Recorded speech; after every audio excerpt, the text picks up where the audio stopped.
thank you all for being here. There's 14 people on the live. If you all can, just tap your screens, like the live, and share it with like anybody that you think might be interested in this debate that we're about to have.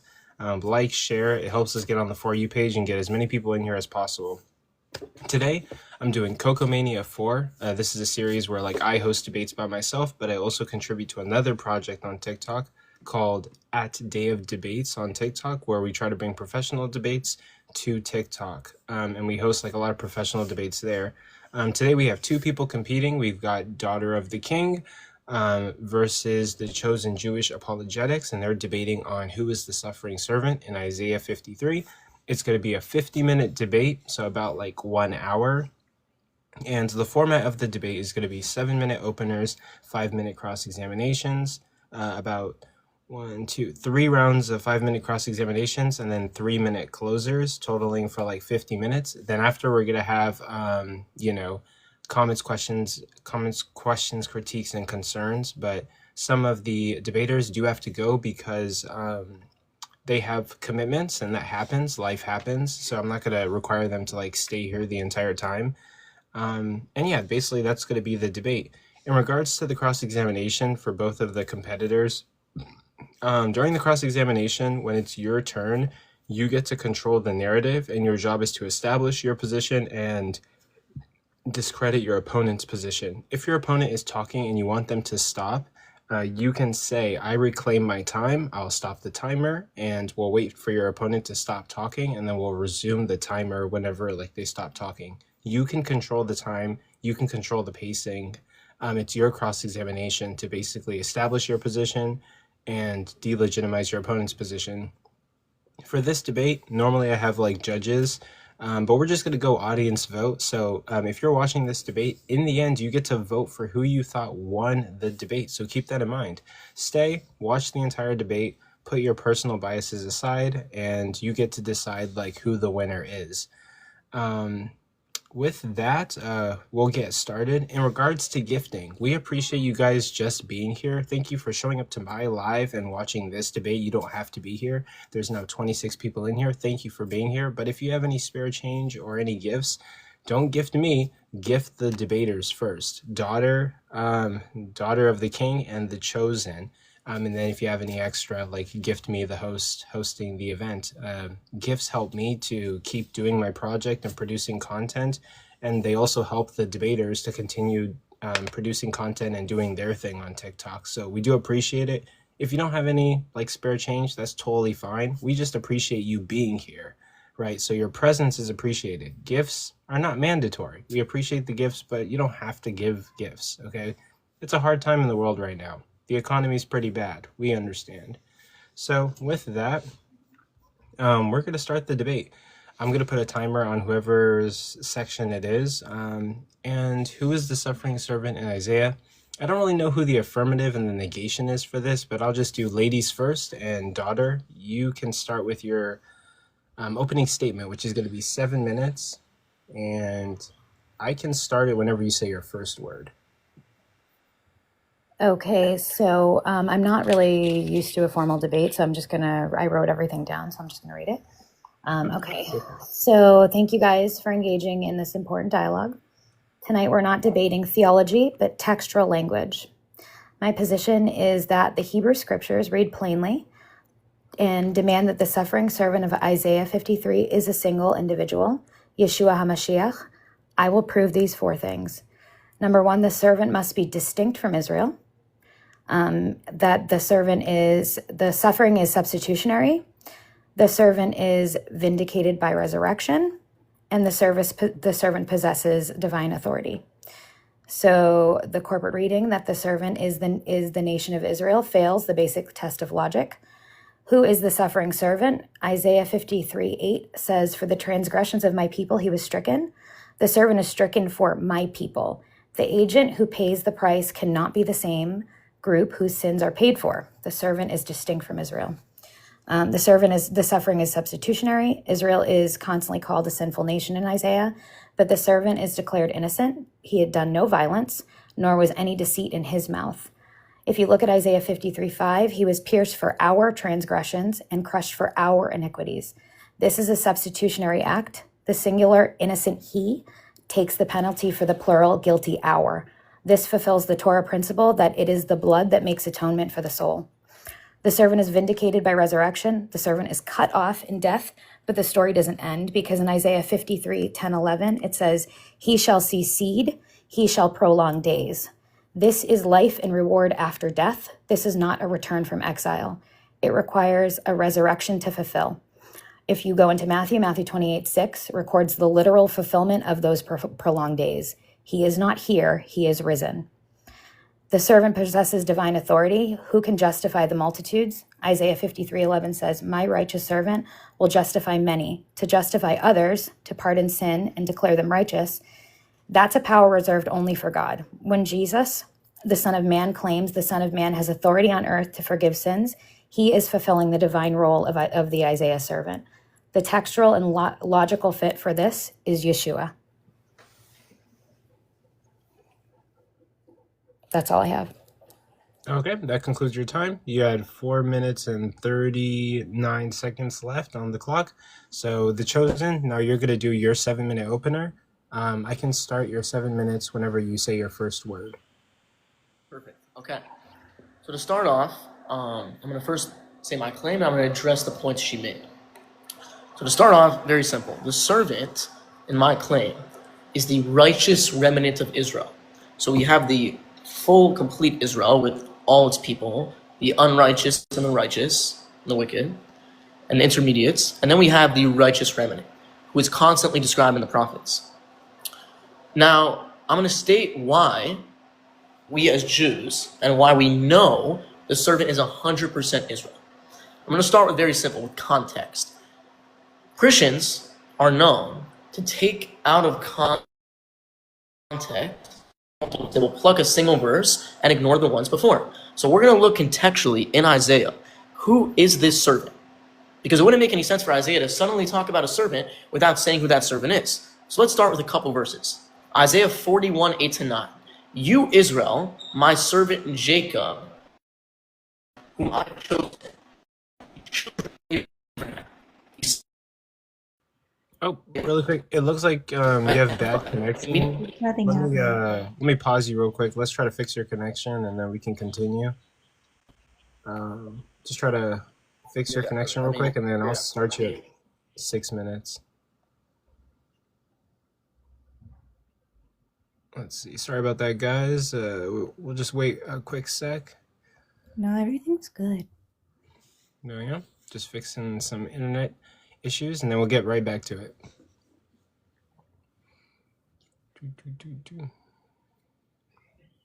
Yep. We'll be right on it. If you guys can, continue to like the live, share the live. Thank you guys very much. The numbers are jumping up. We're getting more people in here. We got 41 people in here. I really appreciate all of you guys being here for this intellectual, educational, and hopefully entertaining debate. Is your connection good, The Chosen? Yes, should be a lot better now. Okay. You guys can hear me. Yeah, I'll start whenever you say your first word. Start at 6 minutes. Perfect. Okay, so back to what I was saying. The context in 41, 8-9 declares the servant as Israel, the seed of Abraham. Now, you can make the argument, like many Christians do. This servant is a singular person. Jesus is representative of Israel. Here's the major problem with that. If you go to Isaiah 43:10, it says, you are my witnesses, my servant Israel. So it clearly identifies as the servant to be the witnesses of God. If it was a singular, it would say witness. That's not what's stated.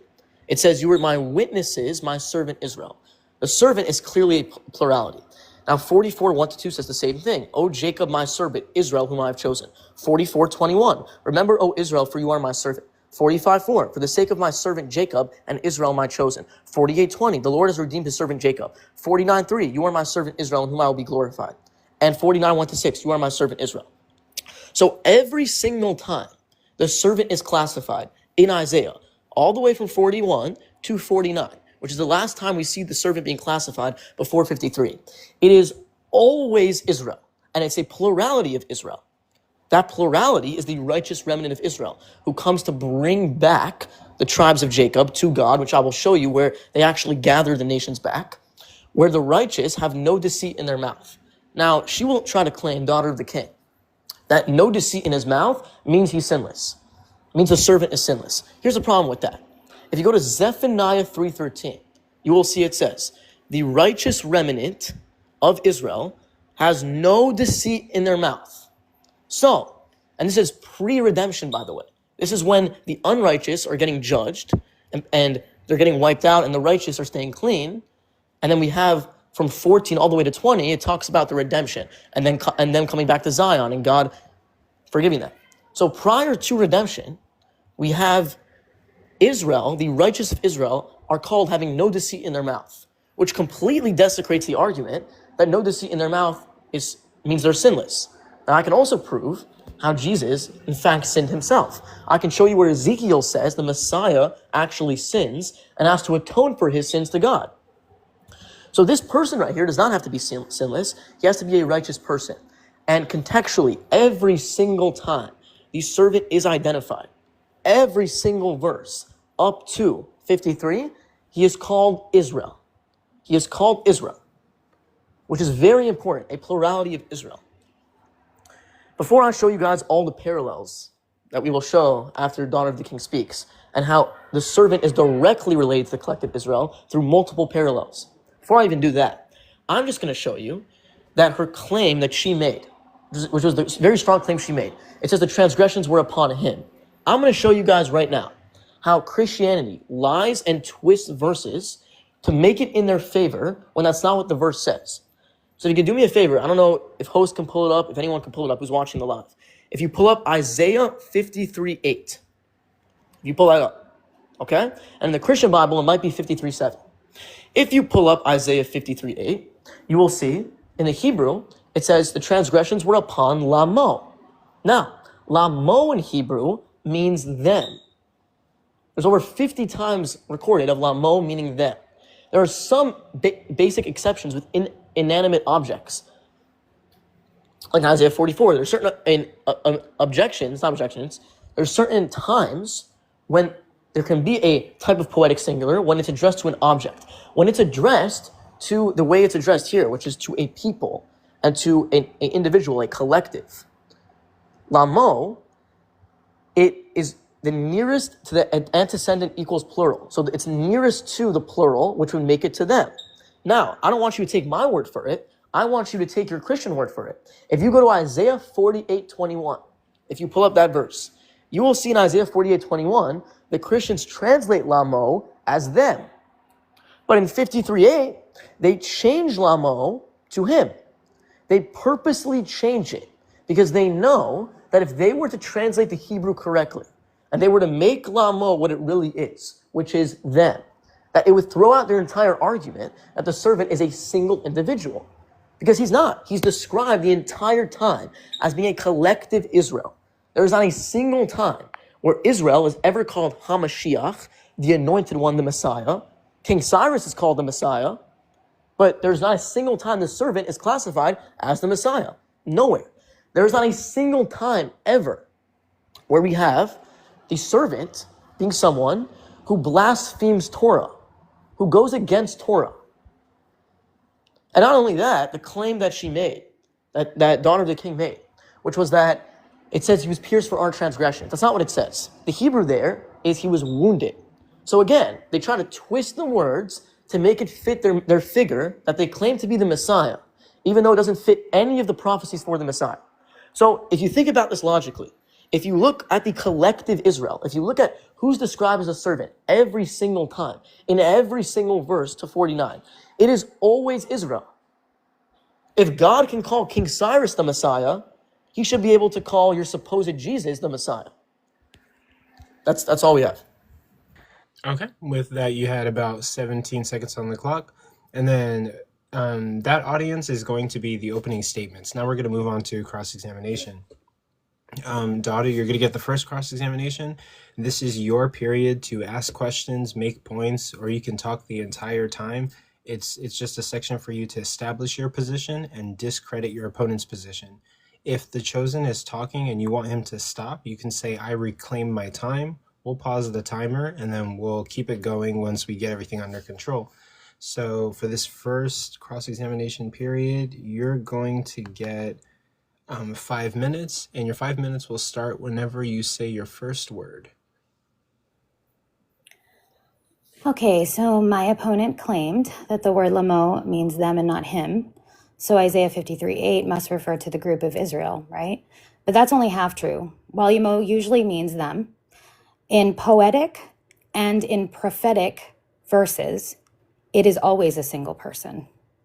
In biblical Hebrew, lamo comes from the word lahem, or them, plural, right? However, in poetry, plural forms are often used stylistically or honorifically. So this isn't a change. It's just the way that it's written in the prophetic sections of the Bible, which we call the messianic sections. So here's some examples of where lamo is referred to a him. In Job 27:23, men shall clap their hands at him, lamo, and shall hiss at him, lamo, from his place. Here, lamo is used for a single man, not a group. Even in Jewish tradition. In Psalms 11:7, for the Lord is righteous, and he loves righteousness. The upright will behold his face, lamo. That's God specifically speaking about himself, much like in this verse. The word is lamo. So you can't necessarily say that it's going to be, always has to be plural, because that's not correct. He was despised. The word in Hebrew is a singular word. He was pierced. The word in Hebrew is a singular word. He bore. It's a singular word. And he made his grave. That is also singular. Every verb and pronoun in that passage is singular. So if lamo were truly plural in this case, it would break the grammar train completely. For everything to be singular and that in particular to be plural would not make any sense. The servant is also called Israel, but it's also distinct from Israel. Because the servant in this verse, in 49, Isaiah 49, it restores Israel, so Israel can't restore itself. It bears in Israel's sins in 53:8, which Israel can't do for itself. And it also intercedes for Israel in Isaiah 53:12, which Israel also can't do for itself. So it can't be the nation because the nation can't redeem itself. The servant is never specifically called the Messiah. The word Mashiach appears in Isaiah 50, doesn't appear in Isaiah 53, but the role of the servant is the Messiah. He suffers innocently, he bears sins, he intercedes for transgression, and he is exalted after death. In Isaiah 53, 10 through 12. So how Israel could exalt itself after death? I guess you'd have to think about it really hard. I don't think it's possible. And Christian translators didn't change this. Even the Jewish Targum Jonathan, which is pre-Christian Aramaic, interprets it as the Messiah. So that was before Christianity even came into play. So that's my rebuttal for that. Okay. You can also ask him questions, do anything with the remainder of your time, ask questions, talk the entire time. Yeah, so I guess my one question would be for him, my first question would be, how does Israel redeem itself? So as I stated before, there's the righteous remnant of Israel, and there's the unrighteous remnant of Israel. So when it's referring to Israel here, it's referring to that righteous remnant, not including the wicked. It's the righteous. That is, and the righteous remnant, by the way, is constantly described. Now I'm going to give you the verses right now, or the remnant. In fact, as I already showed you, not only has no deceit in their mouth, but the remnant is the righteous remnant gathers the lost Jews that are sinning. Right. So I reclaim my time because I want to ask him another question. Go ahead. So you made a statement that it is the righteous remnant. Is that the case? Is that what you said? How does the remnant become righteous when Israel is constantly called rebellious throughout the entirety of the Tanakh? So God actually makes a prophecy for this. He says, I will put you in the furnace of affliction, and the ones who will obey me and have faith in me in exile will be called righteous. Okay, I reclaim my time. To show me how in the Babylonian exile or in any exile that the Jews ever faced, they still maintained holy and righteous. Because if not, we wouldn't have had prophets like Daniel or other prophets that came to rebuke them. So there was not a righteous remnant. The Jews were exiled because of their disobedience. It wasn't a choice. God punished them because of their disobedience. Thus, right there shows you that they cannot be righteous. Yeah, so your claim that they cannot be righteous because they sinned and therefore were exiled doesn't make any sense. Because God states in the prophets, the righteous remnant of Israel will return and serve God. Okay, I reclaim my time. So I reclaim my time. The Messiah is gone. He's not here, right? So where has Israel, when is Israel returned to reclaim their righteousness? Okay, And how did they do that without a Messiah? Okay, go ahead and answer that, and then we'll go on to the next cross-examination period. Okay, great. So you're asking, how did Israel do that? Well, it's a prophecy. So the prophecy in the future of Israel returning back to righteousness, which many are doing, by the way, in exile, and serving God correctly, is a prophecy. It has not already happened. If it were to already happen, it would follow the timeline of Micah 4 and of the prophets that the Jews return back to Mount Zion, the righteous will be spared and survive after the wicked are destroyed, according to Zephaniah 3:13-20, and the third temple will be established. But none of those things happen yet. So it's obviously a prophetic thing in the future. Okay, let's stop it right there. So now we're going to move on to the second half of the first round of cross-examination. The Chosen, you're going to get 5 minutes to ask questions, or you can talk the entire time. And this is the time to establish your position and discredit your opponent's position. If she gets out of control and you want to pause the timer, you can say, I reclaim my time. We'll get her back under control, then continue the time. So you get 5 minutes, and it starts when you say your first word. Okay, great. So, host, you made a couple claims about the remnant or Israel sinning, and therefore can't intercede for sin. Now I'm going to show you where Moses intercedes for sin, and Aaron intercedes for sin, and Aaron takes the sin of the congregation, and Moses takes the sins of the people. So if you want, I can pull up those verses for you, or I'm going to ask you, can someone who sinned take the sins of others? If not, how did Moses and Aaron do it? Was that a question for me? Yeah. Okay. The word for sin atonement is the asham. How can you have an asham with a sinful nation? How can a sinful nation become an asham? It can. You didn't answer my question. I did. The word is saying- asham, right? And asham is a sin offering, and you can't atone for sin when you are full of sin. Did Moses sin? Moses interceded. Okay, so can Moses take the sins of the people? No, God took the sins of the people. So if I show you where Moses comes in, and not just Moses and Aaron comes in to atone for the sins that the people did, what are you going to say? They provided an offering. That wasn't them atoning for anything. God actually offering directly atone. says to Aaron, you will atone for the congregation. And, okay, go ahead. So if God says to Aaron, he's going to atone for the congregation, then who's atoning for the congregation? God. Okay, hold on. So God's atoning for the congregation, but he says Aaron is atoning for the congregation? They gave a sacrifice to God, and God considered that atonement. Yeah, but who takes the atonement? Who does God say takes the atonement? Well, who receives the atonement is God. God receives the atonement. From Yeah. who? Who takes From on the person well, who gives the sacrifice. Okay, so in that case, let me ask you. That's the truth. Then am I able, as I am right now, in your Christian belief, if I were to give a sacrifice, theoretically there's a sacrifice now, if I were able to give sacrifices, could I take away your sin with a sacrifice? No, because you're not God. Because I'm not God.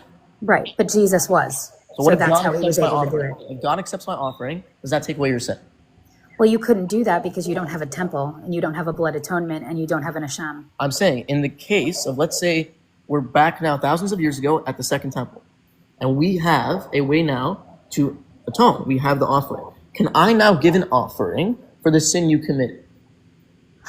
No, because you're not doing it to God. It's not what God's requirement is.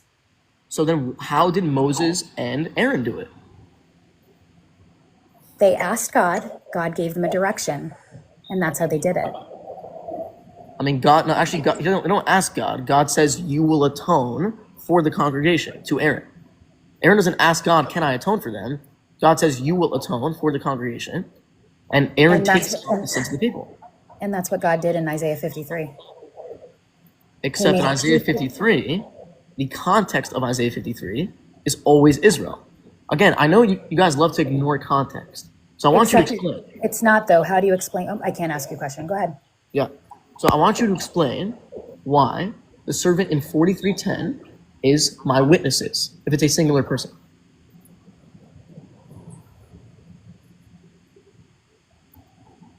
Is witnesses a singular person?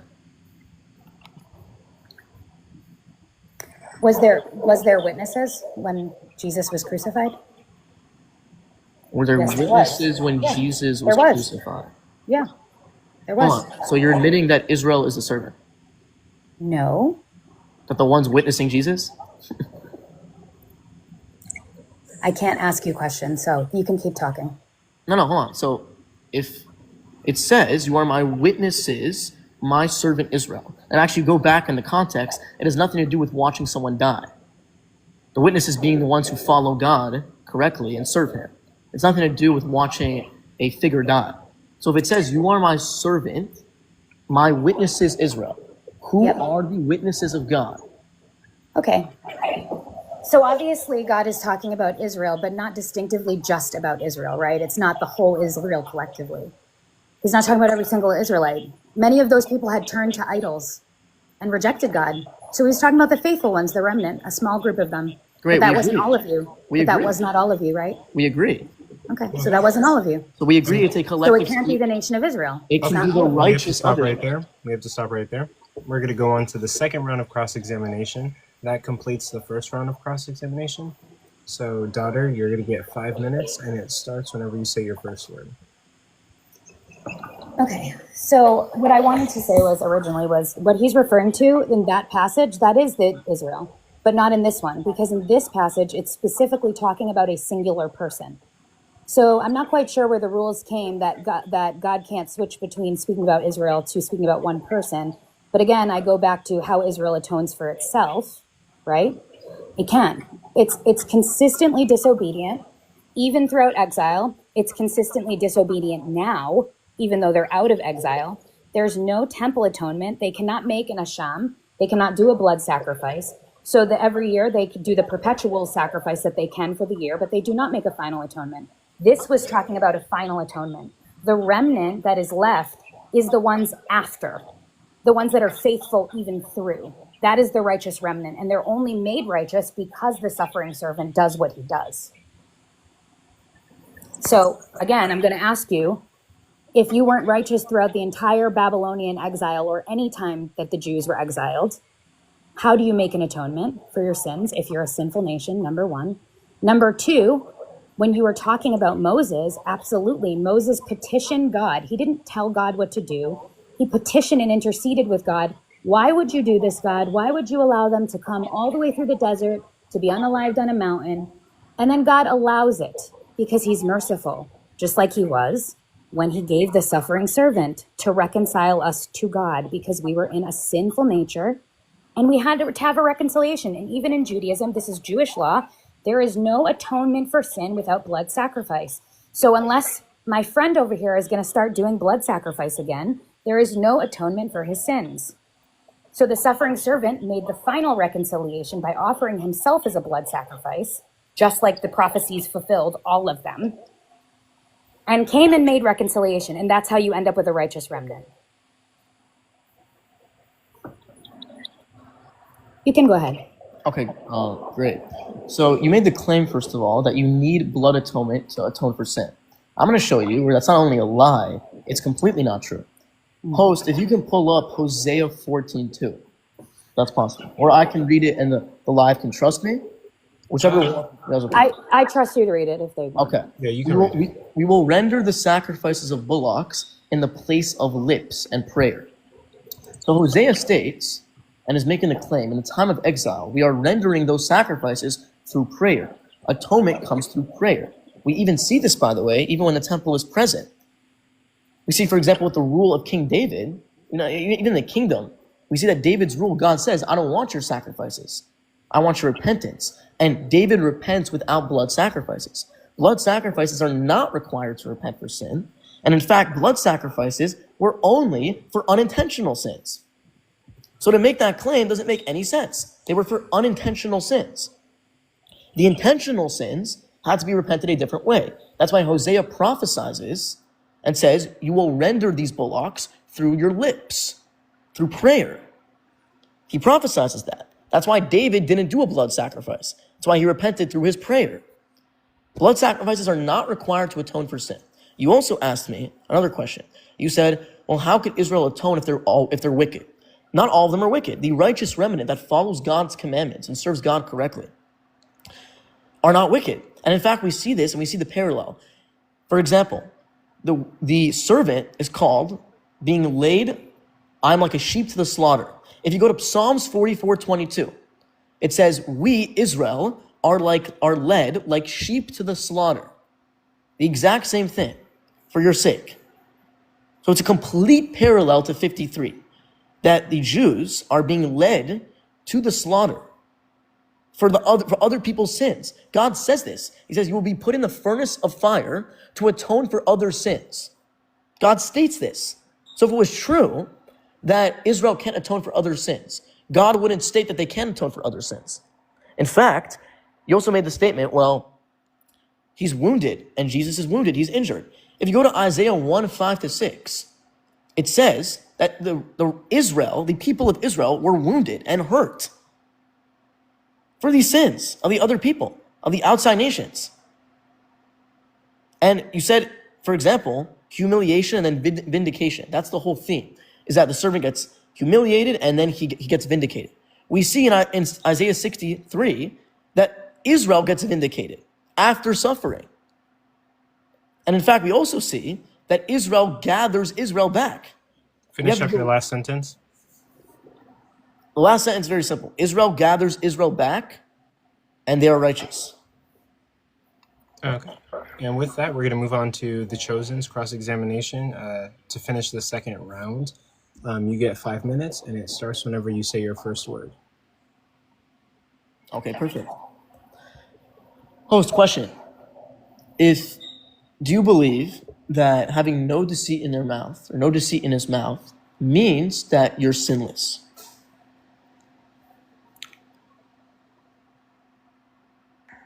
That's for daughter, right? Yeah, daughter, sorry. For daughter.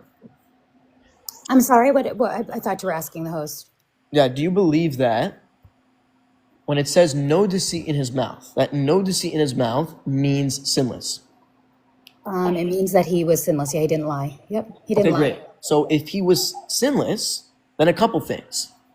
How does it say in Zephaniah 3:13 that the righteous remnant of Israel have no deceit in their mouth? And this is prior to redemption. This is when God is taking out the unrighteous and the righteous remain. How is it that they have no deceit in their mouth if you made the claim Israel is sinless? Israel is sinless. When did I say Israel? Sorry, Israel sinned. How can you make that claim? Because Jesus hadn't come yet. He hadn't come yet. This is a prophecy. It's prophecy. So they're not sinless until the Asham is made. The remnant is what's left after the Asham, the reconciliation that we had. That's what it's talking about. Yeah, how could it be after it's done if there are people being unalived in exile in Zephaniah 3:11-13? How could it be after when the exile is already done? Especially if Zephaniah 3:14-20 talks about them actually coming to redemption and coming to the temple after the remnant gathers Israel. You're again, the suffering servant is a prophetic text. It's talking about a Messiah that's going to come. When the Jews were in exile, they were in exile because of their disobedience.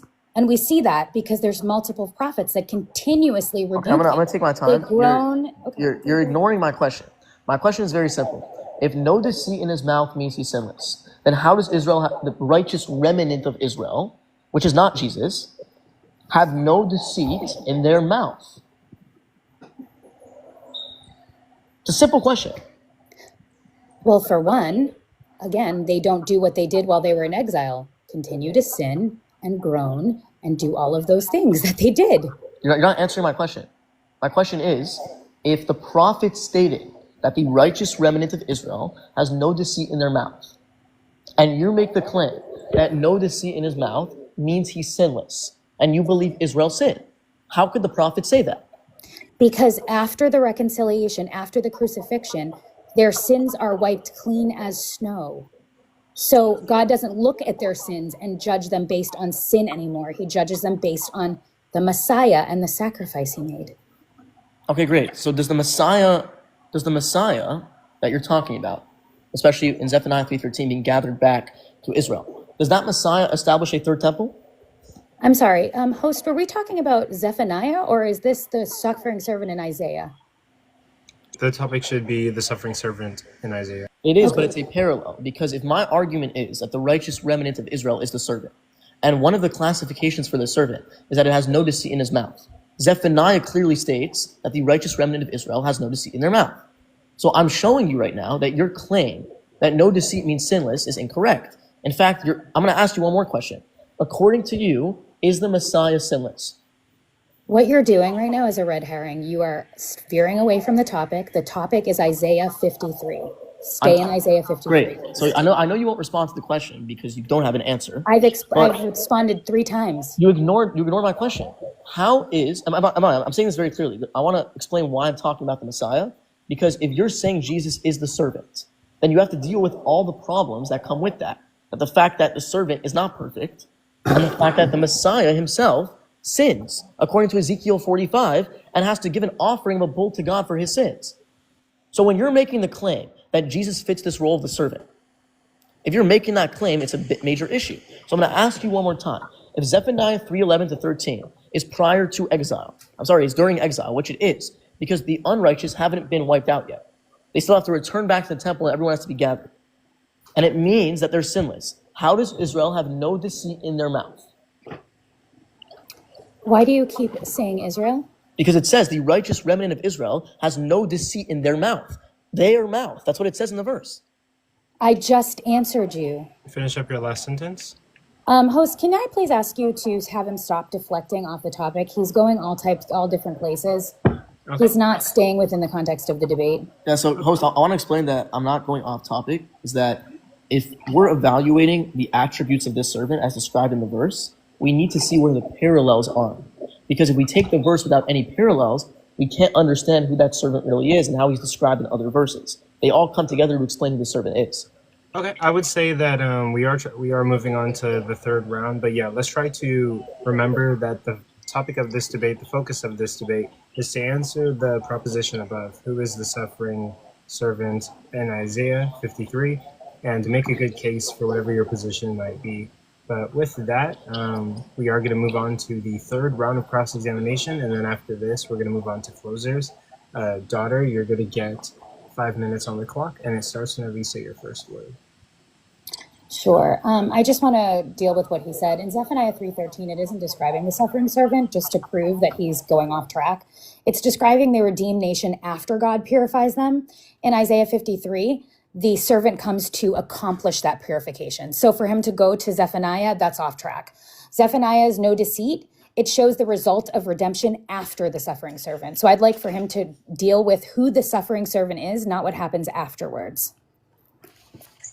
Because So please, again, explain to me how you're drawing that parallel, because you're talking about a before and after. Yeah, very simple.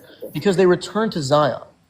So if you look to Zephaniah 3:14-20, when the redemption happens is when they return to Zion and the temple was placed. That is what's in 3:14-20. 3:11-13 is once they're purified by God because they're the faithful remnant. And that's why we have in 3:11-13, the others, the unrighteous, are wiped out. So it's clear this is not. I reclaim my time. Again, he's dealing with the after part of what happens after the suffering servant comes. He's not dealing with who the suffering servant is. And if you want a reference for that, it's Zephaniah 3:13. He's not dealing with the actual text of it. How do they return is the question. How do they get there? Okay, great. So how do they return back, you're saying, to redemption? Yep. Great. The servant brings them. And that Who servant is the servant chosen? the That's what we're righteous dealing with. remnant of Israel, as stated in Isaiah 43. I reclaim my time. He's not getting to the point. The point of this argument, and this is why I didn't want to do this debate, because he veers off every time, is he said to me, his claim was, I'm going to prove that Jesus is not the suffering servant. He has yet to do that. He has been spent most of his time talking about the righteous remnant and what happens after purification. I need you to prove to me how Israel can redeem itself when it is a sinful nation in Isaiah 53. Great, because not everyone is sinful. And we know that because God says that you are a righteous remnant who follows my commandments in exile. If it were true everyone was sinful, he wouldn't classify the remnant as being righteous. And when we look contextually, every single time the servant is classified in Isaiah, it's always Israel. I know you want to ignore from 41 to 49 and just say, well, let's just look at 53. But I know you love to ignore context. And again, when you said Lamo, by the way, you made the statement that Lamo is singular. It's not. It's always them. And the slight singular variations, like you said in Job, is because of an inanimate object when it's discussing. Lamo, in every other scenario, is them. And the I reclaim my time. Can you please tell me why the righteous remnant needs to be returned? Why redemption needs to happen for the righteous remnant? Why does the suffering servant need to come if Israel is righteous? Great. The suffering servant comes for the sins of the outside nations. So the one who's speaking in Isaiah 53 is the wicked Gentiles. And we see this proven because God even states, again, he states in Psalms that Israel... I reclaim my time. Okay, go ahead. He's saying he made a claim that it's the Gentiles. It can't be the Gentiles because this is a prophetic book to the Jews. It's talking about a servant who is going to come and redeem the Jews in their disobedience. So again, who is the righteous remnant and why do they need redemption? Okay, very simple. The righteous remnant is Israel. As it says, you are my righteous remnant, Israel, people of God. They need redemption because the ones who get redeemed are the ones who choose to be righteous in exile.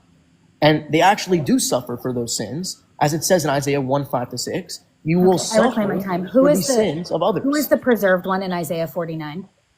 Great. The preserved nation are the ones who remain during exile, which includes the unrighteous. And who remains if they're not righteous? Isaiah 53 is talking about the entire nation. That's what you're talking about. This is salvation for an entire nation. God does not in this passage at all say, well, some were good and some were bad. It doesn't say that in the text. We're dealing with the text, not your interpretation of the text. Who is the righteous remnant and who are the tribe of Jacob? Yeah, the righteous remnant of Israel, as I stated for the 14th time, are the ones who obey God's commandments and are faithful to him in exile. As it states, you will suffer from your righteousness, O Israel, my people, for the sins of the wicked. I reclaim my time. Who is Jacob? Verse. Jacob is the founder of the tribes. Who is Jacob in the text? Jacob is the founder of the tribes. Oh, you mean in the text itself? There it's referencing the lowly part of Israel. And where does it state that in the text? Very Answer simple. my question, and then we'll move on to the next cross-exam. How we know it's the lowly part of Israel is because when Jacob got his name Israel, that was because he was deemed righteous after facing the Satan, and he gave him the righteous name Israel. So Jacob is a much lower name than Israel. So when it's referencing the ones who are sinful and are unrighteous, it says Jacob. It's not calling them Israel, which is the more holier, exalted name. It references them to a low name, which is very important. With that, we're going to end that there, and then we're now moving on to the Chosen's final 5-minute cross-examination period. Then we'll move on to closing statements. So, Chosen, you will get 5 minutes whenever you start your first word. Okay, perfect. So I'm going to go over really now the parallels, and I want you to address these parallels because it's very important. So we have the servant being saying, I am led like a sheep to the slaughter. Psalms 44:22. Us, Israel, our people are led like sheep to the slaughter. No deceit in his mouth. Zephaniah 3:13, like I said. He was wounded and bruised. Isaiah 1:5-6. Cut off from the land of the living. Remember, it says the servant's cut off from the land of the living. Ezekiel 37 envisions Israel completely dying. Obviously not 100% literal because some do remain, but it shows the destruction and what happens from their suffering. He's despised and exalted. Isaiah 63. The righteous remnant of Israel in 63 is despised and exalted. And he's justified by many. Isaiah 42:6, where he brings light and justice to all the nations. And that is the servant, by the way, that's connected to 43. So if you're trying to make the argument that this servant is not plural, even it says my witness is Israel. And later on, it's a different servant. Then who's the one that brings light to the nations? Is it Jesus, or is it the people of Israel in the plurality as it's stated in 42:6? Answer that question. Again, host, I'm going to say that he keeps contradicting himself and going into other text. That's neither here nor there. But yes, actually, Jesus did say he is the light of the world. So yes, he does bring light to the world. That is in the Bible. And as far I'm going to as take my time. I'm going to take my time. If he brings light to the world, and he's the one who does that, and it's God, then why does it say the people of Israel are the ones who brings light to the world? The people of Israel. Please answer the question. you can keep talking. I'm going to wait till it's my turn. I know you can't answer that question, but No, I can answer it, but oh, you can. But we can move on. We can move on. No, you can. Okay. Go ahead. And we will move on. So another thing that I wanted to address. We've already covered now the complete parallels of this servant and how in other verses it's completely referenced.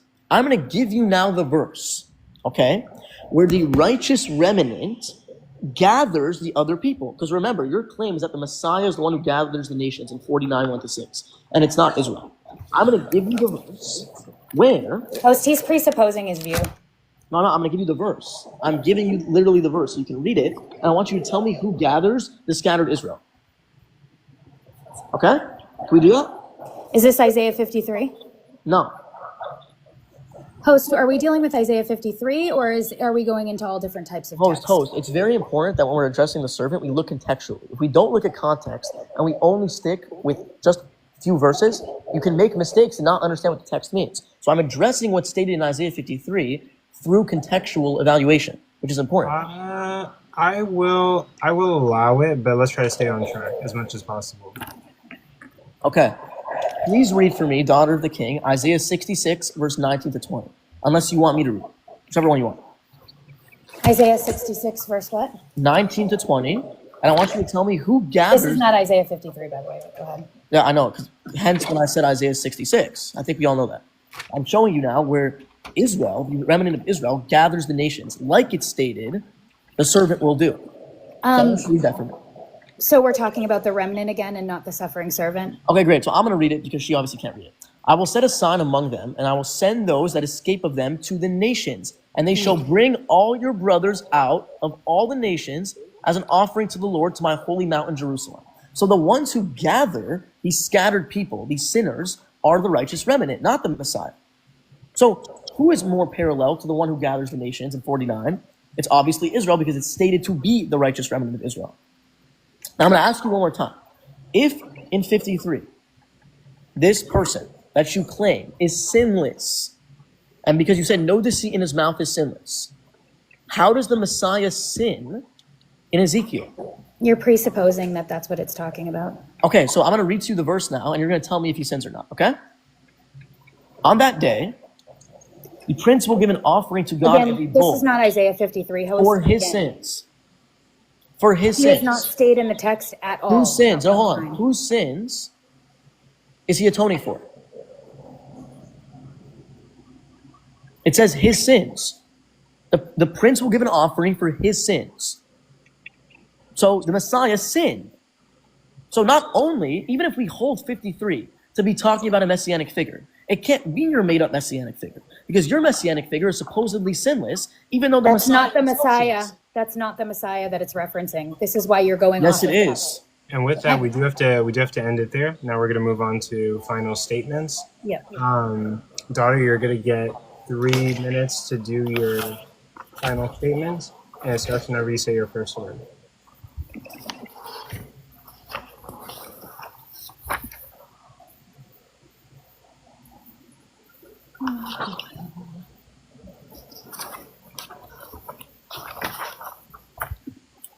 Sorry.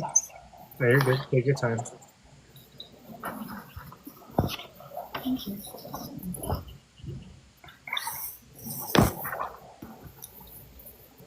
So, unlike my opponent, I have stayed in Isaiah 53 and used that as my example. We've examined the Hebrew text and the context within the Tanakh of Isaiah 53. It is a clear case that the servant cannot be the nation of Israel because The text distinguishes the servant from my people, requiring sinless suffering, and demands a substitutionary atonement, which my opponent has not been able to prove. It promises vindication after death, resurrection. This is unmatched. It's an unmatched prophetic sequence.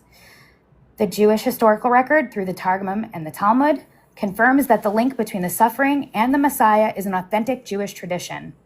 My opponent attacked everything else that was not the Isaiah 53. But all in all, the blood was the ransom for all of them, all of these things. And he was resurrected, and it shows it clearly in Isaiah 53 where he's cut off. The text speaks for itself. So I don't really know where to go from here because he has waffled the entirety of the debate into all different types of scriptures, presupposing you're going to have to prove the last scripture that you put was even talking about the Messiah, because it wasn't. And I rest my case there because there's nothing else to really add. Okay, and with that, that's going to conclude Daughter's final statement or closing statement. The Chosen, you're going to get 3 minutes to do your closing statement. It starts whenever you say your first word. Okay, perfect. I'm going to try to end as strong as possible. Summarize what I said before. Once again, it's important to understand that everyone hears this. From 41, you address the context, all the way to 49. The servant is always called multiple people. My witnesses Israel, my children Israel. And it's defined as the servant in a singular. Like Israel is called the Son of God in multiple places, even though it says my people, the Son of God. So we've established the context being Israel.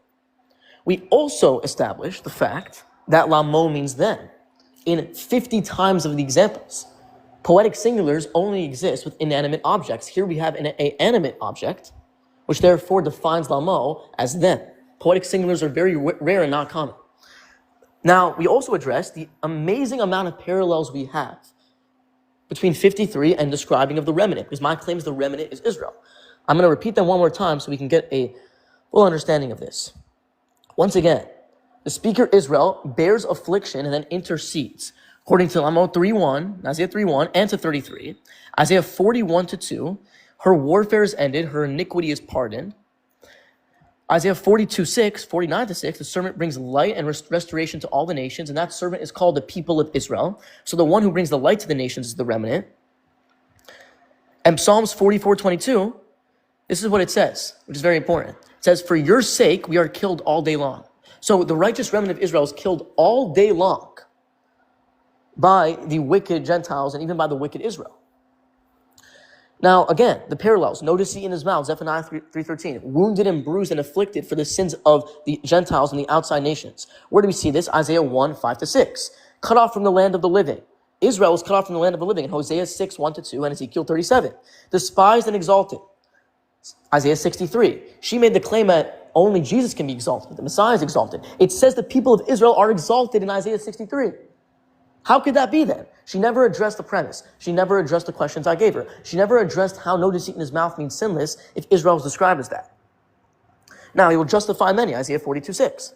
And he intercedes for transgressions. You do not have to be sinless to intercede for transgressions. We see Aaron doing it for the congregation. We see Moses doing it. And we see Yechezkel taking the sins of, which is Ezekiel, taking the sins of the entire nation. The entire nation in the prophets. So if it were true you had to be sinless and these people weren't sinless, how could they take all the sins of the nation? Because you don't have to be. It's relative to the people who sinned. I'm going to make my last final statement. I know that I'm not going to be voted in to be the one who won because this is a majority Christian life. I just want you to understand, and even for people who are agnostic and atheists who are watching, that my religion does not require you to convert. I'm here to show you that you do not need a single individual to atone for your sins. What you need is God and walking a righteous path. So it's important to understand the scriptures in context, something that she doesn't know or have. And with that, that concludes your closing statement. Ladies and gentlemen, that will be the conclusion of the entire debate. And thank you guys for being here. And that's basically the debate. I'm going to put an audience poll, and that would be the time for you guys to vote on who you thought won the debate. You guys are going to determine the winner for tonight. And then right now, while we're running that poll, we're going to bring some people up, do audience comments, questions, concerns, and critiques. Daughter, you did tell me beforehand that you do have things to attend to, so at any time you can leave the live and it'll be no problem. I totally understand. But yeah, if anyone has any questions, comments, concerns, or critiques for the two debaters, you can come up now and ask it, and the debaters will answer your questions.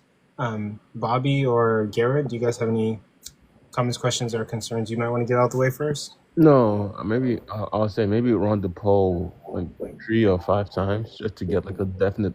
Since I know it's an audience debate, but sometimes if you run a couple, you can get like a definite. All right, this is what the audience definitely think. Like best out of 3? Sure, I'm fine with that. Okay, I can run that. I'll Since set up the poll. I mean, like actual judges. Yeah, I'll set up the poll right now. Garrett, do you have anything to say about the debate? And then we'll move on to Moray. Yeah, I wanted to hear the Jewish apologetic for the resurrection hints from Isaiah 53. I know that we were doing, a lot of passage dissemination through different scriptures and different books of the Bible through his apologetic during that debate. I'd like to hear him talk more about the resurrection. I think Daughter had a chance to mention that in her closing statements, but it didn't get a whole lot of time. So can I just get a basic apologetic from the Jewish guy on that? Yeah, so what verse do you see where the Messiah is resurrected?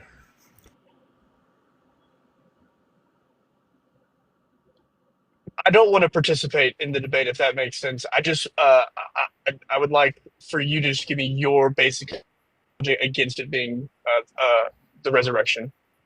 Okay, the poll is up Prophesy. right now, everybody. The poll is up right now. It's going to be that blue clipboard in the corner of the screen.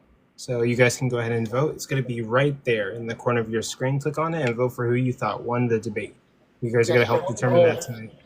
If you want to know my take on the resurrection, well, first of all, it's not stated anywhere in the prophets, so I'm not going to address it according to Torah. If you're asking how I address Jesus' resurrection, was that what you're asking me? Because I want to, if there is a place that you said is talking about a resurrection, if you could provide for me that verse, then we could look at it. Unless you want me to address Jesus' resurrection. Is that what you're asking? Just want to make sure.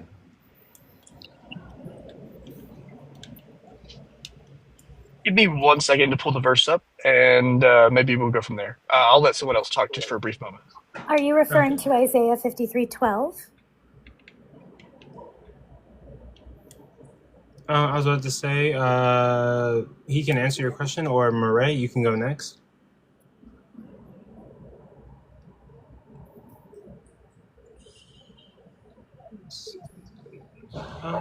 Okay, Murray, you can go ahead and give your question, Maura. comments, concern, or Cool. critique. Yeah, I just have a question for Chosen real quick. Go for it. Okay, so Chosen, you said in Isaiah 49, right, that the servant is the righteous remnant. But the question is, you literally stated that the preserved ones of Israel is the remnant. So how is the remnant raising the tribes of Jacob and also bringing the preserved ones of Israel to return to God if they're already with God? Yeah, that's a great question. So the preserved ones here actually don't only mean the righteous ones. We actually see in multiple verses of the prophets, many are preserved and stay alive after the exile, after they're brought back to the mountain. And only once they're brought back to the mountain, they're judged. So the ones who are preserved in exile, which means the ones who remain, many of those who remain are actually unrighteous. And I can pull up the exact verse for you if you want, where it states that many of the unrighteous are actually preserved. If you want me to do that too. Would you like me to? I mean, you can, but I don't know how that's answering the question. Because the preserved are. So I'm no, telling yeah, you. if you're saying the preserved ones are also the righteous remnant with the ones that are not the righteous, right? You still have an issue. If the righteous remnant is the preserved ones, right? That means that the preserved ones who are with God, right, are also bringing them back to God, which doesn't make sense. Well, it does, and I'll tell you why. Because there's the preserved that remains scattered, which is what is actually being discussed in those verses. They're scattered throughout the lands. And there's the ones who remain out of righteousness that are gathered back to God and eventually dispersed to gather them. So I showed Daughter of the King the verse in Isaiah 60, where the righteous remnant, the Jews, go out to gather the Jews who are preserved, that are still alive, that were the unrighteous, that are scattered. So when it's referencing the preserved here and the role of the servant to gather the preserved, the ones who need to be gathered, who are left in those lands after sinning, are the unrighteous in this case. because they have not been returned back to God. They have remained scattered in the lands and require in Isaiah 60 for the righteous remnant to go and gather them and bring them back to God.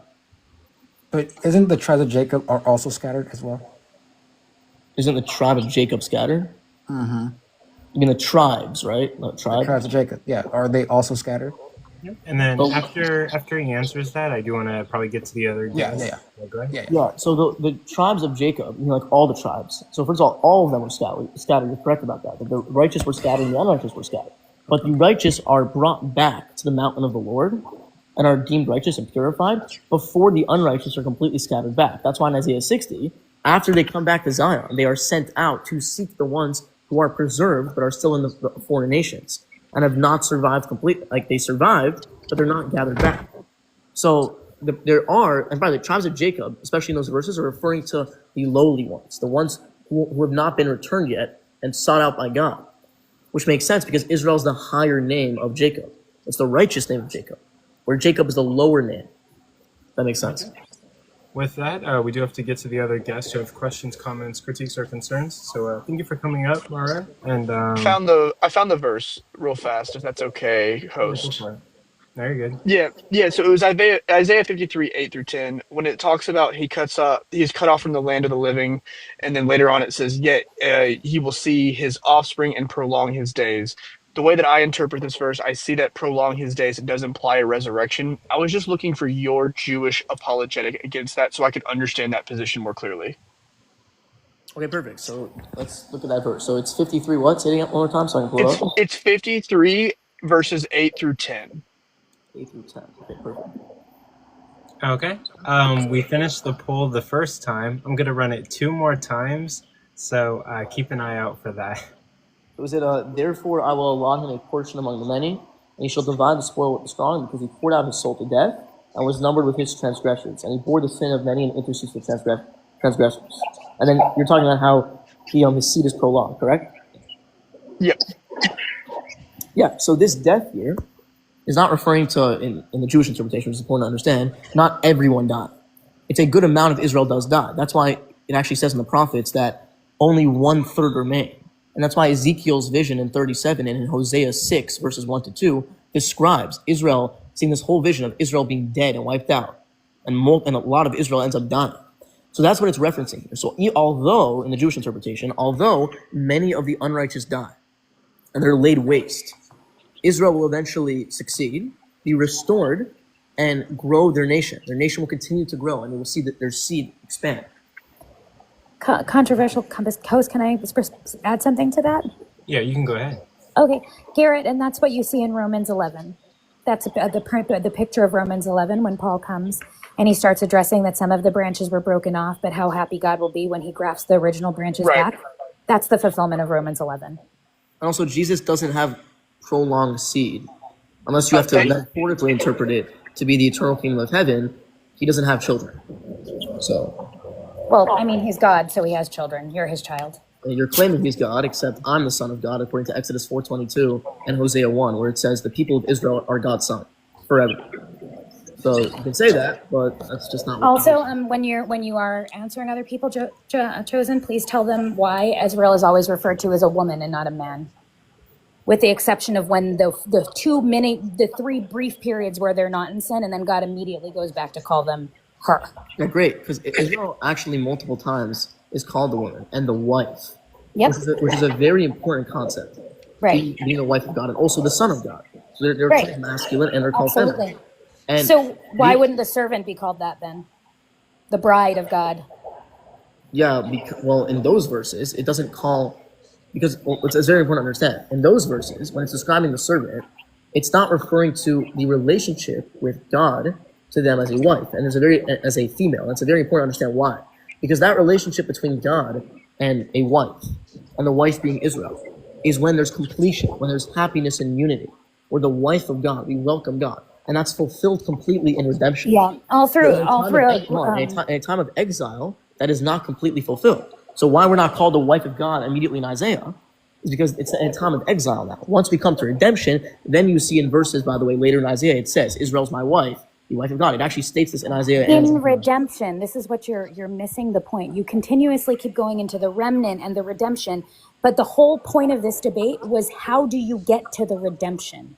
But And you also, have guys, not been able to answer Great. that. We Sir, get can we to ask the a redemption. question? but also, guys, really quick, we don't want to turn the Yeah, Q&A no, go ahead. into like another debate. So Yeah. I'm going to answer the last thing, and then we'll probably end this. But so Right. And then- how we get to redemption is by the righteous remnant working with the righteous Gentiles to be good, to be good in morality, to follow God's commandments. That's how the Messiah ends up coming. That's how restoration ends up happening. Not from someone dying for our sins and taking away what we've done. It's by walking a righteous path. That's what leads to redemption for everyone. Not by putting your sins on a figure that didn't fulfill the requirements of the Messiah. Perfect. Oh, well, anyway, just Can I go next? actually, okay, you go next, Decon, and then we'll get Just, then Joshua, then Knight. Okay, Justin, Chosen, you just said something about when were they slaughtered all day long. As I recall, when Jesus was unalive on a cross, right? There were many Jew Christians that started serving Jesus, started following Jesus, right, as the Messiah, right? And after a couple of years later, these Jews and these Christians were slaughtered all day long. So much slaughtered, right, that they would put the Christians as light posts, right, towards the way towards the castles, right, or where the palace of the king. Okay, so how would you explain that? Yeah, very simple. So if people are persecuted for their beliefs, especially at a time of contention, that's no problem for me. But would you consider that being slaughtered all day long? I would not consider that to be that prophecy of Israel, because if we look historically at who is slaughtered all day long, it's the majority of Israel, and that includes, by the way, Jews. I mean, it was all the majority. It was all the majority of Jews, though. That was. I can't respond to you if you keep over talking. So let me just answer your question, then you can respond. So when we say that Israel is suffering and we have gone as sheep to the slaughter, it is true, by the way. This includes, by the way, Jews who even converted to Christianity, even though they're still a Jew and they can't change that. Even Jews who converted to Christianity suffer, and we see this historically. Whether it was the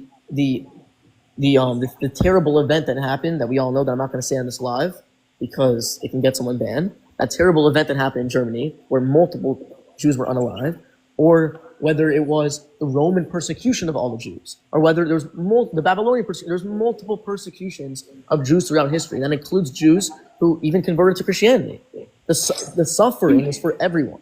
So you can point out and say, well, some of these Christians who were Jews suffered. That's great, but it's talking about Israel, so that would also include them too. You understand? No, you interpret it, Israel. You interpret it. Hold on, really quick, guys. There's what were you gonna say about it? there's a question in the comment, and I just wanted to ask it, and then I can end there. Go for it. How chosen? Does the servant bring the Torah for the children of Israel? How does the remnant have their own Torah? Great question. So the Torah is actually given by God in redemption, not a new covenant, the actual Torah. So if you pull up, I want to show you guys, if you pull up Micah 4:2, it says, on that day, the mountain of the Lord will be established on Zion, and from there the Torah will go out to all the nations and the people of the land. It's not a new Torah. There's never a mention of a new Torah. There's a mention of a new covenant, which means a new agreement. So covenant means a Brit, agreement between God and the people. There's never a mention of a new Torah. So when it says... Why would there be a new covenant if they didn't break their old and there was a righteous remnant? Jeremiah 31:31. I know. Yep. Great. Yeah, I agree there's a new covenant, but you have to see the purpose of the new covenant. Because if you go to Zechariah, for example, it says the purpose of the new covenant is to encourage the people to keep the laws even more. It's Can you read Jeremiah? Read it. Okay, with No, that, I agree there's a new we do have covenant. we do have other guests. We can't keep going. But yep, thank you for that question. Can I just ask, does anybody on the panel have a question for me? Because I'm going to drop down if I don't have to. Yeah, does anyone have a question for daughter? I'm sorry, Joshua. Was it you, Joshua? I said you baked and you're fine. We don't have any questions for you. Oh, okay. Thank you. Yep. Do you guys want to know the results? The results came in. Sure. Yeah, I'm 99% sure she won because Yeah. it's all Christians. Yeah, daughter did take the 2 out of 3 poll results, so daughter did win the debate technically. But both of you guys did a very good job. Yep. Thank you, Joseph. I appreciate it. You did a good job. Yeah, it was great conversation. I think we had a good discussion. It's nice. Daughter, I have one tiny question that's kind of outside of the Sure. debate, but it's a general question.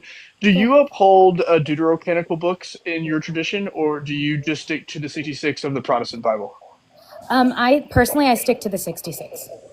Oh, that's all I wanted to know. Thank you. You're welcome. Just, do you have a question, comments, concern, or critique? Yeah, I want to ask Chosen, what was the topic of the debate? And the topic of the debate is who is the servant in Isaiah? Okay. And to that question, I also think, what do you think Zephaniah 3:13 is talking about? Like, what time is it talking about? Yeah, he's talking about when in exile, once God gathers the people back, the righteous, while the others are still suffering in exile, they will have no deceit in their mouth, which is actually prior to complete redemption, because complete redemption happens in 14 to 20 when they go back to Zion and they're established. This is in exile still. You want to understand. Okay, and last question is, why does someone that is perfect need a reconciliation? Well, I never said Israel is perfect. That's the whole argument, is that the one who has no deceit in his mouth is not perfect. If that were the case, then how could Israel have no deceit in their mouth? And the Messiah himself sins in Ezekiel. So it doesn't make any sense to say that no deceit in his mouth correlates with being sinless. That's not how it works. With that, Joshua, do you got a question for us? Question, comments, concerns, or critique? Questions. Go for it. Questions. So number one, he mentioned that Ezekiel had a vision about a bunch of Israel being unalive. Can you tell us what chapter that is? Yeah, no problem for that. Let me pull it up for you. And if you're gonna say chapter 37, then you misquoted the chapter. Yeah. Okay, I'll pull it up for you, and you guys can read it and do whatever you want. Yeah, so he's gonna bring up chapter 37 where it's the dry bones, and they don't actually get unalive. It's a spiritual death. Yeah. That's the whole point, by the way. And by the way, we see that many of them. We see we that had in Genesis was a we spiritual see death. that it is actually a physical death in Hosea No, 6. it's a spiritual death. I'll read it for you. I'll read it. You asked me a question. Son of man, these bones are the house of Israel. They say our bones are dried up. Our hope is lost. We are cut off. Therefore prophesy and say to them, thus says the Lord, behold, I will open your graves and raise you from your graves, O my people. I will bring you into the land of Israel. There you go. So it was a spiritual death. Thank you very much. Physical death. All right, so on to my, Hold on. it's fine. On to my second question. Hold on. You want me to respond to what you said? It's a physical death. Okay, go ahead. And the ones who died will eventually be resurrected. That's why it says in Isaiah 26 that the Messiah will resurrect all the dead. All the dead will be resurrected by the Messiah. So the ones. So now you're now have to ask your third question. Prove Isaiah 26 is related to Ezekiel 37. Yeah. So the easy correlation that we see is that the ones who are resurrected, if everyone is being resurrected, which is what's described in Isaiah 26, that includes the people who suffered and were unalived in exile. And by the way, we see the evidence, by the way, that there was a physical suffering in Hosea. Okay. So so let's clarify this. In Ezekiel 37, when Israel says our bones are dried up, what does that mean? I'm not here to do another whole argument right now. Give it like 5 minutes. Okay, you see, guys. So in Ezekiel 37, the Israel literally says our bones are dried up, and he knows that's referring to spiritual death. No, I never so, anyways, said let's go to Hosea. Okay, so I'm gonna read Hosea chapter 6. One second. I never said it was a spiritual death. I said it's a physical death. Yeah, I'm telling you it's a spiritual death. Hold on. Hold on. This is turning into a secondary debate. I know. Okay, that's fine. I'll ask my second question. Hold on, wait. If it was a spiritual, if it was a possible. spiritual death, it wouldn't be that God says only 1/3 of Israel will remain. The others will be wiped out and unalive in persecution. Okay.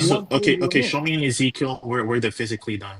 Okay, and that'll be the final. Yeah, answer that question. Okay, can I just ask my final question? Because So I'm just gonna read this. I'm gonna read Hosea chapter 6 verses 1 to 2. Give me 1 second. And then we got to get to Come, let us return to the Lord, for he has torn, but he will heal us. He has stricken, but he will bind us up. After 2 days he will revive us. On the third day he will raise us up. Can you give us the interpretation? Because the Christians are saying this is referring to the resurrection of Christ. That's the problem, because it's in a plural. It says we. That's a major issue. Is that your answer? And by the way, Zechariah, so what you said is it's not a physical death. Zechariah 13:8-9. And it shall come to pass in all the land, says the Lord, that 2 parts therein shall be cut off and die, but the third shall be left. and I will bring the third part through fire, which is through That's not suffering. Ezekiel, but can you answer my Hold on, Hosea no, no, question? I'm responding to you now. And will refine them as silver is refined, and I will try them as gold is tried. They shall call on my name, and I will answer them. I will say, it is my people, and they shall say, the Lord is my God. So 1/3 are cut off and actually die. And we see this, for example. Okay, so that's Zechariah. That's not Ezekiel. So you're conceding that it's not Ezekiel that did that. Thank you. But can you answer my Hosea question? I'm not conceding that, because Ezekiel Wait, 5:1-4 oh my says, goodness. hold on, Wait. Let me finish my second hold on. question. This guy's dodging. Ezekiel 5:12 says, We do gotta move on, guys. Ezekiel 5:12 says, a third part shall die with the He didn't answer my Hosea question, by the way. Hold on, I will, but I'm answering first your Ezekiel question. You said I conceded that it wasn't physical in Ezekiel. I'm not conceding that, and I'm proving to you it is physical.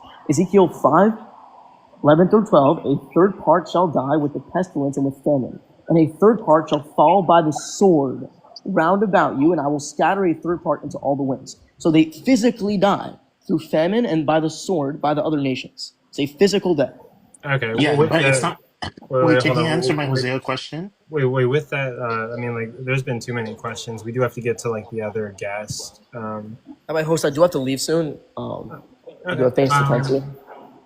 We got like 4 more people, but like maybe we could do like 2 more.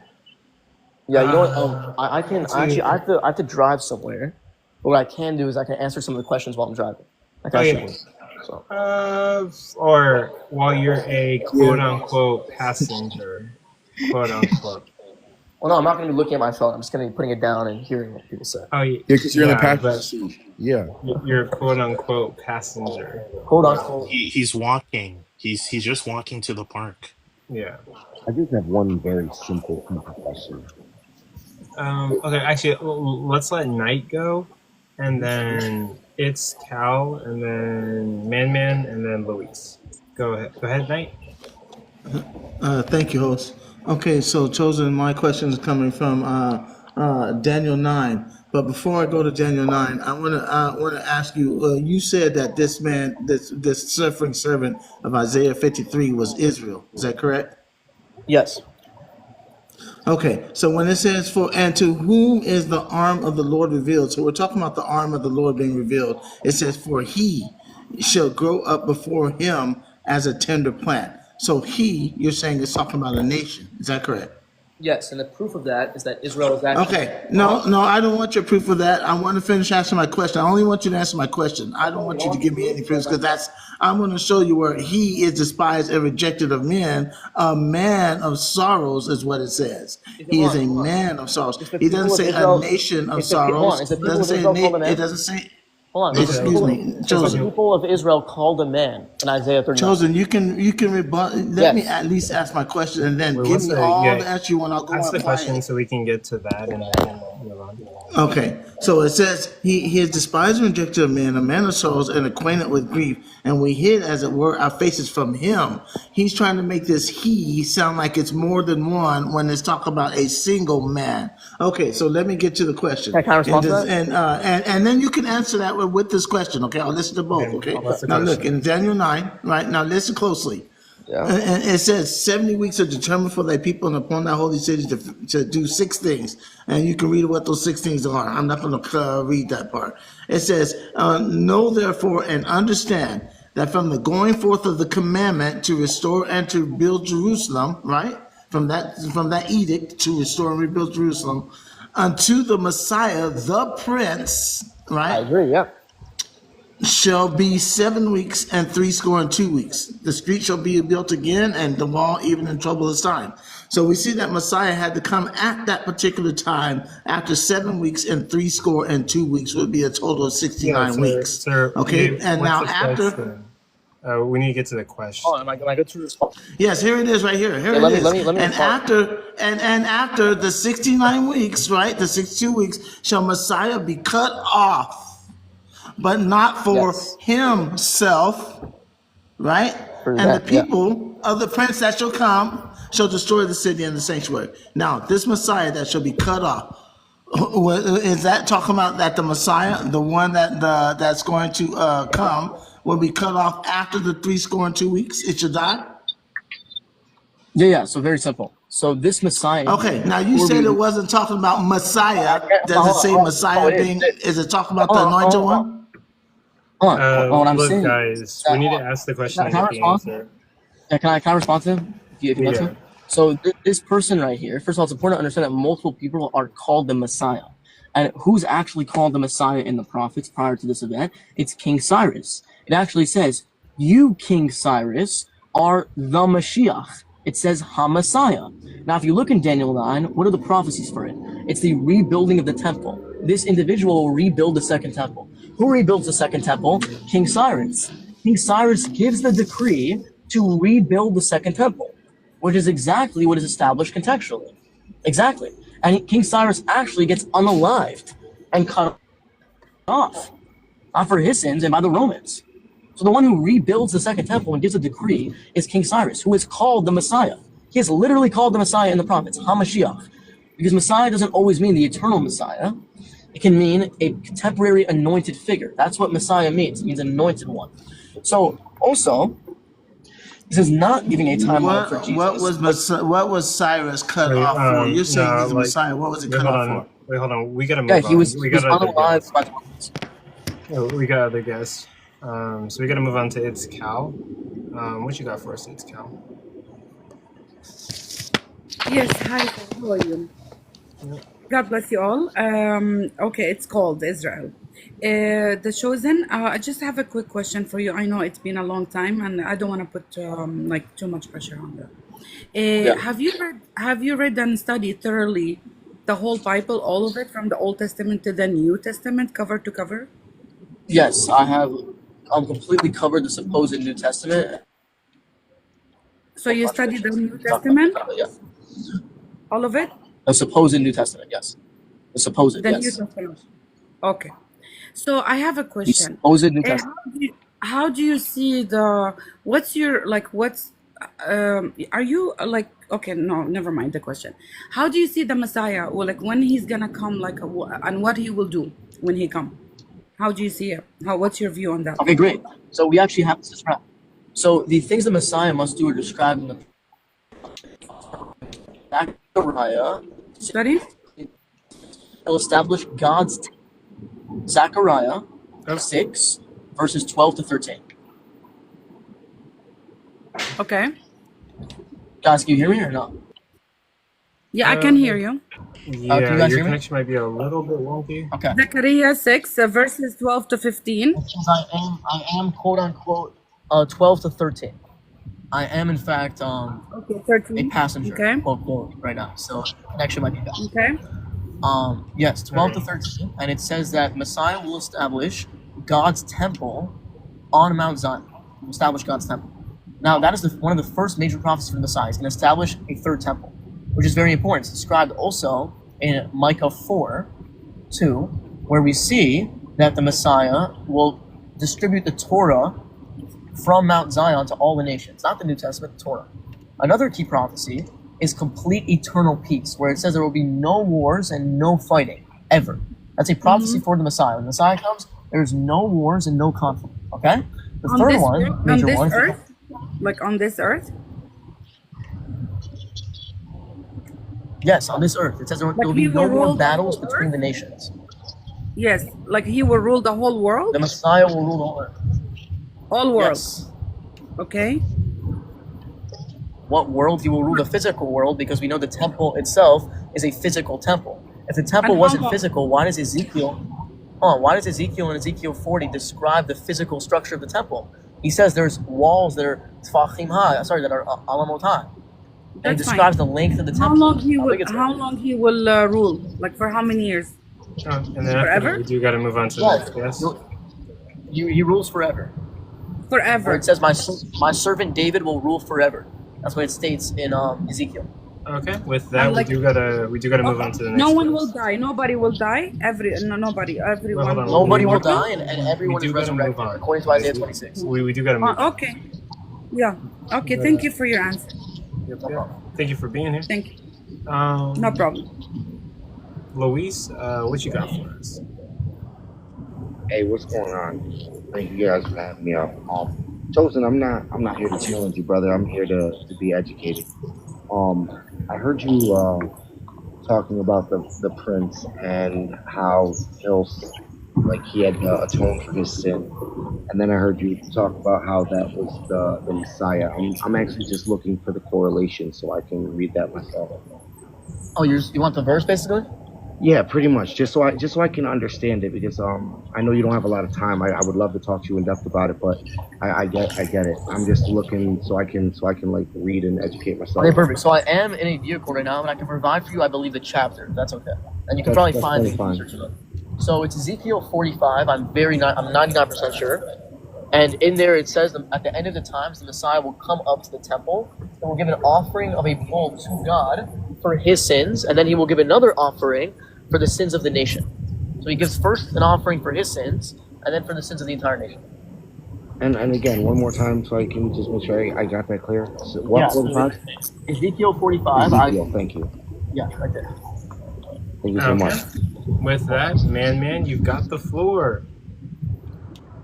It shows we've talked about this before, right?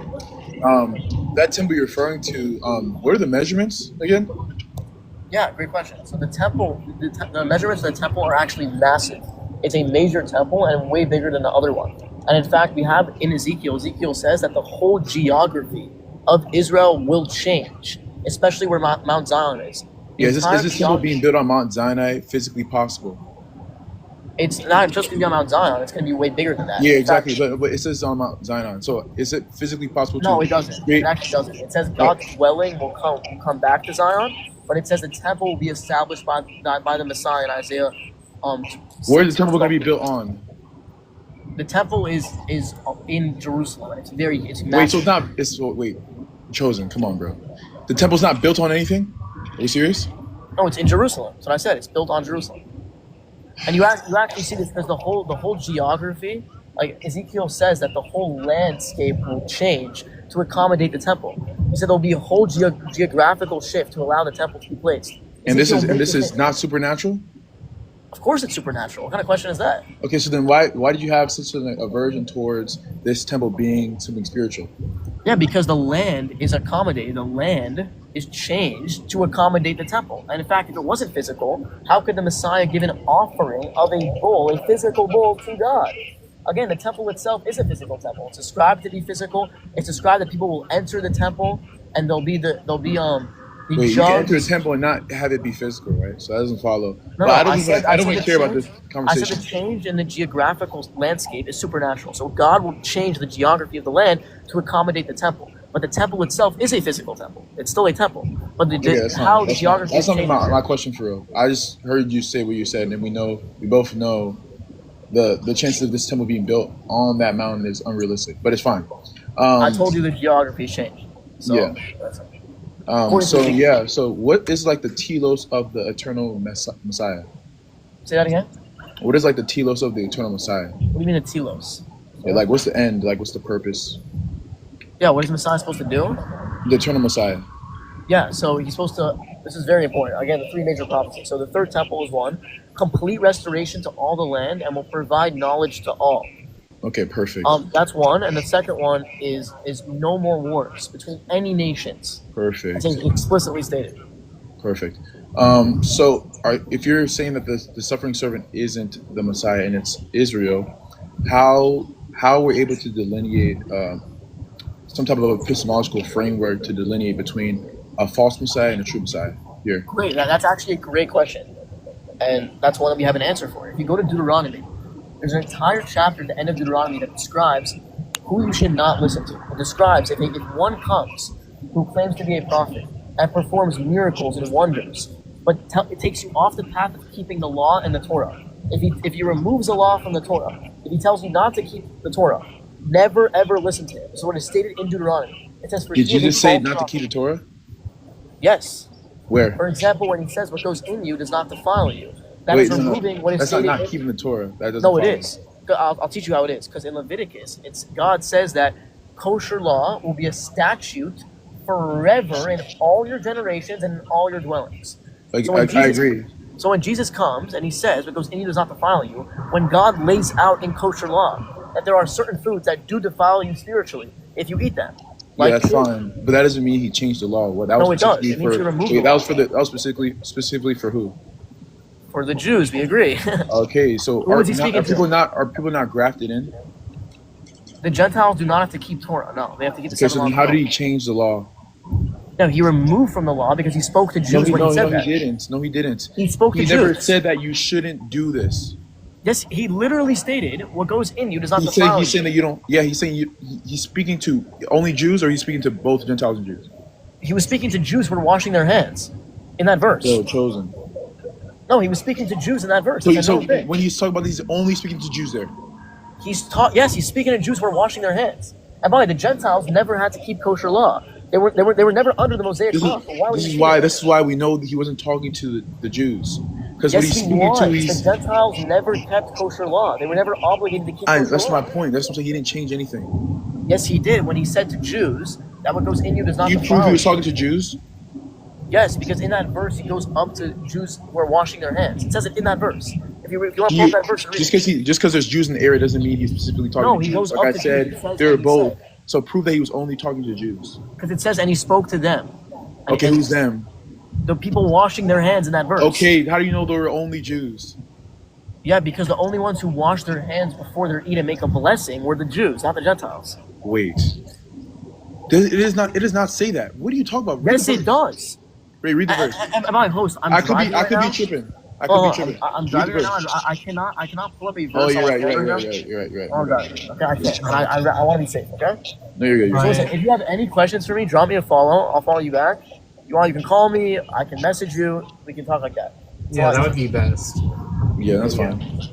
All right. Appreciate it. With that concludes the debate. I will edit it and post it on YouTube tonight. I'll try to, and yeah, thank you for being here, Chosen. I really appreciate you. I hope you get home safe, and that was a pretty good debate. It went very well. Thank you guys so much. It was great listening to everyone, hearing everyone's perspective. I think it was good and respectful, and that's what all that matters. So thank you guys. Yep. Yeah. But yeah, Bobby, we did it.